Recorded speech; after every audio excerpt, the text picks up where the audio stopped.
अस्सलाम वालेकुम। Matric class का तमाम आपको जैसे मालूम है कि सिलेबस जो है वो चेंज हो चुका है, नई किताब आ चुकी है। तो नई किताब का आज हम चैप्टर नंबर 1 और उसकी एक्सरसाइज नंबर 1.1 जो है वो शुरू करने वाले हैं।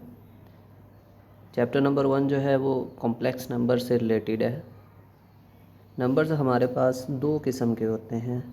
सबसे पहले नंबर्स जो हैं वो हमारे पास दो किस्म के होते हैं। एक जी हमारे पास होते हैं कॉम्प्लेक्स नंबर्स,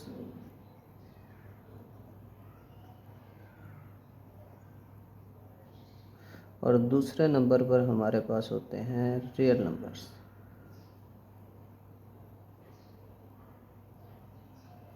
रियल नंबर्स के हवाले से तो तमाम आप जानते हैं कि रियल नंबर्स हमारे पास ही 1, 2, 3, 4 अप टू सोन इस तरह के तमाम जो नंबर्स हैं वो रियल नंबर होते हैं।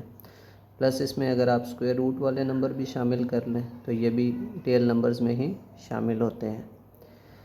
रियल नंबर की अगर हम डेफिनेशन पढ़ते हैं तो सेट ऑफ रियल नंबर जो होता है वो हमारे पास बराबर होता है union of rational and irrational numbers. Union of rational and irrational numbers. जब हम रैशनल नंबर्स और इर्रेशनल नंबर्स को एक ही सेट में इकट्ठा करते हैं तो हमारे पास सेट ऑफ रियल नंबर्स जो है वो बनता है। दूसरी जानिब हमने बात करनी है, चूँकि हमारा टॉपिक चैप्टर जो है उसका नाम है कॉम्प्लेक्स नंबर्स, तो हमने कॉम्प्लेक्स नंबर्स के हवाले से बातचीत करनी है कि कॉम्प्लेक्स नंबर्स सबसे पहले तो देखेंगे कि हमारे पास कॉम्प्लेक्स नंबर बनता कैसे है। अगर हमारे पास देखें कंडीशन हो एक्स स्क्वायर -1 इक्वल्स टू 0 है, 1 को इक्वल के दूसरी जानिब शिफ्ट करें तो ये आपके पास प्लस का 1 हो जाएगा। दोनों जानिब आप स्क्वायर रूट करें तो plus minus square root of 1 आ जाएगा। इस जानिब स्क्वायर रूट से कैंसिल होगा तो आपके पास प्लस माइनस 1 हासिल हो जाएगा। और यहाँ पर आपके पास चूँकि ये स्क्वायर ख़त्म हो चुका है तो ये यहाँ नहीं आएगा, तो ये आपको हासिल होगा x equals two plus minus 1। ये हमारा स्टेप जो है वो थोड़ा सा गलत हो गया। इसी तरीके दूसरे नंबर पर अगर हम ये कंडीशन लेते हैं कि x square plus 1 equals to 0, अब यहाँ पर जब हम 1 को इक्वल के दूसरी जानिब शिफ्ट करेंगे तो -1 आएगा। दोनों जानिब हम स्क्वायर रूट करेंगे तो यहाँ पर आपके पास plus minus square root of -1 आ जाएगा। अब यहाँ पर देखिएगा कि x इक्वल्स आएगा plus minus square root of -1। अब यहाँ पर जो समझने वाली बात है कि जब भी हम किसी नंबर का स्क्वायर करते हैं, यानी कि इस जानिब अगर हम स्क्वायर करते हैं taking square on both sides,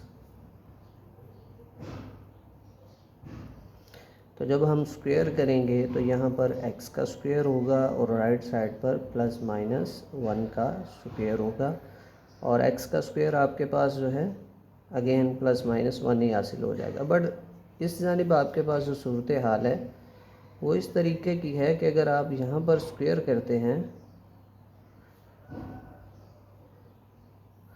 तो स्क्वायर करने से आपके पास लेफ़्ट साइड पर x का स्क्वायर आएगा और राइट साइड पर plus minus square root of -1 का स्क्वायर होगा। और यहाँ पर जब आप स्क्वायर को स्क्वायर रूट से कैंसिल करेंगे तो -1 हासिल होगा, जबकि हम जानते हैं कि किसी भी नंबर का जब स्क्वायर किया जाए तो हमें एक पॉजिटिव नंबर हासिल होता है, नेगेटिव नंबर हासिल नहीं होता। यही वो कंडीशन है जिसकी वजह से हमारे पास कॉम्प्लेक्स नंबर जो है आयोटा जो है वो प्रोड्यूस होता है कि अगर किसी भी नेगेटिव नंबर का स्क्वायर रूट लिया जाए, नेगेटिव नंबर का स्क्वायर रूट हो तो वो आपके पास आयोटा प्रोड्यूस करता है जो कि एक कॉम्प्लेक्स नंबर है। तो यहाँ पर हमारे पास एक रिज़ल्ट निकल कर आता है कि आयोटा इक्वल्स होता है स्क्वायर रूट ऑफ -1। अब यहाँ पर इस रिज़ल्ट का इस्तेमाल करते हुए हम मज़ीद 2 से 3 रिज़ल्ट्स जो है वो निकालेंगे। सबसे पहले तो यहाँ पर हमने देखा जी आयोटा हमारे पास इक्वल होता है स्क्वायर रूट ऑफ -1 के। दोनों जानिब स्क्वायर करते हैं तो आयोटा स्क्वायर और राइट साइड पर आपके पास जी स्क्वायर रूट ऑफ -1 का स्क्वायर हो जाएगा। तो यहाँ से आयोटा स्क्वायर जो है वो इक्वल आएगा -1 के। एक रिज़ल्ट आपने ये निकाल लिया है, दूसरा रिज़ल्ट आपने ये निकाल लिया है। अब तीसरे नंबर पर अगर हमारे पास आयोटा क्यूब हो तो इसे हम लिख सकते हैं iota square into iota. Iota square हमारे पास इक्वल आ गया -1 के इंटू आयोटा, और यहाँ से आयोटा क्यूब जो है वो हमारे पास इक्वल आ जाएगा माइनस आयोटा के। तो ये तीसरा रिज़ल्ट है, ये हमारे पास मसावात नंबर 3 हो गई। इसी तरीके से चौथा रिज़ल्ट निकालेंगे। यहाँ पर अगर हमारे पास आयोटा 4 हो तो ये आपके पास ही iota square into iota square हो जाएगा। अब आयोटा स्क्वायर तो हम पढ़ चुके हैं -1 के इक्वल है, तो ये आपके पास -1 इंटू -1। आयोटा 4 इक्वल आ गया आपके पास -1 इंटू -1, तो ये आपके पास प्लस का 1 हो जाएगा। ये 4 रिज़ल्ट्स हैं जो हमारे काम आएंगे एक्सरसाइज नंबर 1.1 के सवाल नंबर 1 को हल करने के लिए। अब यहाँ पर एक इंटरेस्टिंग चीज़ है कि अगर हम आगे बढ़ते हैं आयोटा 5 निकालते हैं यहाँ से, तो फिर सूरत हाल क्या होगी। आयोटा 5 इक्वल आएगा आपके पास आयोटा 4 इंटू आयोटा। अब आयोटा 4 जो है ये 1 के इक्वल आ गया और आयोटा, तो इसका मतलब है आयोटा 5 हमारे पास आयोटा के इक्वल आ गया। अब यहाँ से देखेंगे हमारे पास जो इक्वेशन नंबर 1 थी उसमें आयोटा था, और यहाँ पर जब हम 5वें रिज़ल्ट पर पहुँचे हैं, ये 5th वन इक्वेशन है, इस पर जब पहुँचे हैं तो अगेन आयोटा 5 आयोटा के इक्वल आ गया। इसका मतलब है जो आयोटा 6 आएगा वो हमारे पास -1 आएगा, आयोटा 7 जो है वो हमारे पास माइनस आयोटा आएगा, और आयोटा 8 जो है वो अगेन हमारे पास 1 के इक्वल आ जाएगा। अब ये एक समझ लें कि जैसे हमारे पास एक टेबल होता है, ये वो सूरत हाल आपके पास बन जाएगी। यानी कि फ़र्दर आप आगे बढ़ेंगे तो आयोटा 9 आपके पास आयोटा के इक्वल आएगा, आयोटा 10 जो है वो आपके पास -1 आ जाएगा, आयोटा 11 जो है वो माइनस आयोटा आ जाएगा, और आयोटा 12 जो है वो 1 के इक्वल आ जाएगा। तो ये हमारे पास एक टेबल की सूरत इख्तियार कर जाएगा। हमने क्या करना है कि पहले 4 याद कर लें आप। आयोटा इक्वल है स्क्वायर रूट ऑफ -1, दूसरे नंबर पर आयोटा स्क्वायर इक्वल्स टू -1 है, आयोटा क्यूब जो है ये माइनस आयोटा, और आयोटा 4 जो है ये 1 के इक्वल है। और मज़ीद इसे आगे इसी तरीके से बढ़ाते जाएं तो ये आपके पास एक टेबल की शक्ल में आपको याद हो जाएगा। तो ये हमारे पास बेसिक कॉन्सेप्ट है सबसे पहले कि कॉम्प्लेक्स नंबर बनता कैसे है। जब भी स्क्वायर रूट में हमारे पास नेगेटिव नंबर आता है तो फिर उस सूरत में हमें जो है वो कॉम्प्लेक्स नंबर जो है वो मिलता है। अब हमारे पास सबसे पहले तो क्वेश्चन नंबर 1 है और उसका पार्ट नंबर 1 है आयोटा 5। इसे हम सॉल्व करेंगे कि आया इसे किस तरीके से हमने हल करना है। आपने ये बातें जो अभी हमने की हैं इन्हें याद रखना है, और इन्हीं को हम जो है मज़ीद आगे बढ़ाएंगे और देखते हैं कि आया आयोटा 5 जो है ये किस तरीके से हम सॉल्व करते हैं। सबसे पहले जी पार्ट नंबर हमारे पास 1 है, और ये हमारे पास आ गया जी आयोटा 5 आ गया जी। अब यहाँ से सॉल्यूशन को शुरू करेंगे, और आपने कोशिश करनी है कि जिस पैटर्न से क्वेश्चन सॉल्व करवा रहा हूँ बोर्ड के पेपर में भी आपने इसी पैटर्न को फॉलो करते हुए क्वेश्चन को हल करना है। आयोटा 5 है जी, आयोटा 5। अब आयोटा 5 को हम क्या लिख सकते हैं, आयोटा 4 इंटू आयोटा लिख सकते हैं बेटा। अब हमने कुछ देर पहले क्या पढ़ा था, वी नो दैट, हम जानते हैं, क्या जानते हैं जी, कि आयोटा 4 जो है ये हमारे पास 1 के इक्वल होता है। अगर ये 1 के इक्वल है तो फिर हमारे पास यहाँ पर आयोटा 4 की जगह पर आप 1 को रिप्लेस करेंगे, इनटू आयोटा आ जाएगा। बेटा आयोटा 1 से मल्टीप्लाई होगा तो आयोटा आपको दोबारा से हासिल होगा। तो ये आपका जवाब होगा। ये हमने सवाल नंबर 1 का जो पार्ट नंबर 1 है वो सॉल्व किया है। अच्छा जी, मज़ीद आगे बढ़ते हैं। तो दूसरा पार्ट हमारे पास था, पार्ट नंबर जो 2 था वो हमारे पास है जी आयोटा 16 है जी, आयोटा की पावर 16 है।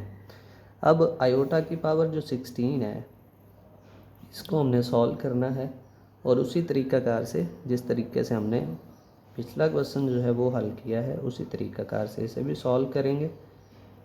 मुश्किल नहीं है, सिर्फ चंद एक आइडेंटिटीज़ आपने याद रखनी है। अगर आपको वो याद हैं तो आप इन सवालात को बआसानी कर सकते हैं, और ये पेपर में आने वाले क्वेश्चंस हैं। 2 नंबर के जो सवालात होते हैं उनमें ये बड़े ही अहम क्वेश्चन हैं। आयोटा 16 है बेटा, आयोटा 16। अभी हमने पहले जो बात की है उसमें हमने क्या पढ़ा था, आयोटा 4 जो है वो हमारे पास इक्वल्स टू 1 है। फिर आयोटा 8 यानी कि 4 के टेबल पर आप आगे बढ़ते जाएंगे तो 1 आता जाएगा। आयोटा 8 वो भी 1 होगा। आयोटा 12 जो है वो भी 1 होगा। आयोटा 16 जो है वो भी 1 होगा। अगर आपको एमसीक्यूज़ में ये क्वेश्चन आता है तो आप इसे टिक जो है वो लगा सकते हैं बआसानी कि आयोटा 16 इक्वल्स टू 1 है। बट अगर आपको 2 नंबर के लिए क्वेश्चन आता है तो आपको इसे थोड़ा सा सॉल्व करना पड़ेगा इस तरीक़ाकार से कि एग्ज़ामिनर जो है वो आपको 2 मार्क्स बआसानी दे दे।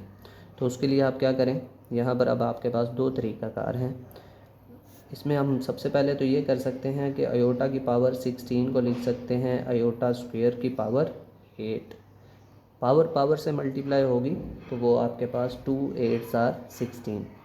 फर्दर आगे बढ़ते हैं तो हम जानते हैं, वी नो दैट, कि हमारे पास यहाँ पर जनाब क्या है जी, आयोटा स्क्वायर जो है ये इक्वल होता है किसके, -1 के। अगर आयोटा स्क्वायर इक्वल्स टू -1 है तो हम इसे कैसे सॉल्व कर सकते हैं। आयोटा स्क्वायर की जगह बेटा यहाँ पर आपने -1 को रिप्लेस करना है, -1 की पावर 8 हो जाएगी। अब -1 की पावर जो 8 है वो आपके पास इक्वल्स टू 1 होगी। अब ये 1 कैसे होती है इसे देख लें कि आपके पास, याद रखें कि 1 की आपके पास कुछ भी पावर आ जाए, 1 की पावर आपके पास जो है वो कुछ भी आ जाए। 1 की पावर आपके पास 10 है, ये 1 के इक्वल्स होगी। 1 की पावर आपके पास 50 है, ये भी इक्वल्स टू 1 होगी। ये कैसे होता है, अब पावर का मतलब होता है, अगर यहाँ मैं लिखता हूँ 1 का स्क्वायर लिखता हूँ बेटा, इसका मतलब है कि 1 मल्टीप्लाइड बाय 1। जब 1 1 से मल्टीप्लाई होगा तो इसका मतलब है आयोटा स्क्वायर इक्वल टू 1 होगा। इसी तरीके से जितने भी 1 होंगे 1 ने 1 से मल्टीप्लाई होकर अगेन आपको वही हासिल होगा। 1 आपके पास क्या होता है, एक मल्टीप्लिकेटिव आइडेंटिटी है। खैर आगे बढ़ते हैं, लेकिन -1 की सूरत में ऐसा नहीं होता। -1 का स्क्वायर है तो इसको आप लिखेंगे -1 मल्टीप्लाइड बाय -1, तो ये इक्वल्स आ जाएगा 1 के। बट इन केस ऑफ आपके पास -1 का क्यूब होगा तो फिर -1 मल्टीप्लाइड बाय -1 मल्टीप्लाइड बाय -1, तो इसका मतलब है कि जो आपके पास आयोटा क्यूब है ये आ जाएगा इक्वल टू -1। तो यहाँ से हमने रिज़ल्ट क्या निकाला है कि अगर -1 की पावर हमारे पास एक इवन नंबर है तो वो उस सूरत में आपको 1 आंसर मिलेगा, और इन केस ऑफ आपके पास 1 की पावर ऑड नंबर है तो वो आपको -1 के इक्वल मिलेगा। तो इसलिए यहाँ पर हमारे पास -1 की पावर 8 था, तो -1 की पावर 8 जो है 8 आपके पास एक इवन नंबर है, तो उस सूरत में ये आपके पास 1 के इक्वल आ जाएगा। तो ये हमारे पास ही पार्ट नंबर 2 था जो हमने सॉल्व किया है। जी बच्चों, मज़ीद आगे बढ़ते हैं तो हमारे पास पार्ट नंबर 3 आ जाता है, माइनस आयोटा की पावर 19 आ जाता है। अब माइनस आयोटा की पावर बेटा 19 है, तो 19 जो है ये एक ऑड पावर है। अच्छा, इसे हम कैसे सॉल्व करेंगे, सबसे पहले तो देखें कि हम यहाँ पर माइनस आयोटा की पावर 19 है, तो माइनस आयोटा को आप क्या लिख सकते हैं, -1 मल्टीप्लाइड बाय आयोटा होल की पावर 19 हम इसे लिख सकते हैं। ये करने के बाद आप जानते हैं कि हम पावर को जो है वो डिस्ट्रीब्यूट कर सकते हैं, तो -1 की पावर 19 हम अलग कर लेंगे और आयोटा की पावर जो 19 है इसे अलग कर लेंगे। हमने पावर डिस्ट्रीब्यूट कर दी। अब आगे बढ़ें तो -1 की पावर 19। अब 19 एक ऑड नंबर है, तो इसका मतलब है कि -1 की पावर जो ऑड नंबर आएगी वो आपके पास -1 के इक्वल आएगी। और यहाँ पर फर्दर आपके पास ये बेटा आ गया आयोटा की पावर 19 आ गई। ठीक है, अब आयोटा की पावर जो 19 है इसे मज़ीद हम जो है कैसे सॉल्व करेंगे। आयोटा की पावर 19 है तो सबसे पहले तो हम इसे स्प्लिट कर लेते हैं 18 इंटू आयोटा में, आयोटा की पावर 1 में। बेस सेम हो तो पावर्स ऐड हो जाती हैं। इसी तरीके से अगर बेस को सेम रखा जाए तो पावर्स को स्प्लिट भी किया जा सकता है। अब यहाँ पर हमारे पास 3 टर्म्स हो गई हैं जी, -1 आ गया जी। अब यहाँ पर 18 है तो 18 को हम क्या लिख सकते हैं, आयोटा स्क्वायर। अब 18 कैसे आएगा, 2 9s are 18 आपके पास आ जाएगा। और साथ में आयोटा जो है ये अपनी जगह पर एज इट इज़ है। फर्दर आगे बढ़ें तो -1 तो एज इट इज़ हमारे पास रहेगा, इसे तो हमने चेंज नहीं करना। आयोटा स्क्वायर -1 हम पहले पढ़ चुके हैं, तो -1 की पावर 9 आ जाएगा इंटू आयोटा आ जाएगा। अच्छा जी, मज़ीद आगे बढ़ते हैं तो यहाँ पर हमारे पास है जी -1। अब यहाँ देखें अगेन -1 की पावर एक ऑड नंबर है, तो ये आपके पास -1 ही आ जाएगा और ये आयोटा अपनी जगह पर एज इट इज़ है। माइनस माइनस बेटा प्लस हो जाएगा, तो ये आपके पास 1 आ जाएगा। 1 इंटू आयोटा हो जाएगा। आयोटा को 1 से मल्टीप्लाई करें तो आपको आयोटा ही हासिल होगा, तो ये आपके पास आंसर आ जाएगा। तो ये हमारे पास 3 पार्ट्स थे एक्सरसाइज नंबर 1.1 के पहले 3 पार्ट्स जो हमने आज सॉल्व किए हैं। इंशाल्लाह मज़ीद नेक्स्ट वीडियो में रिमेनिंग पार्ट्स को देखेंगे और उन्हें सॉल्व करेंगे। अस्सलामु अलैकुम वरहमतुल्लाहि वबरकातुहू।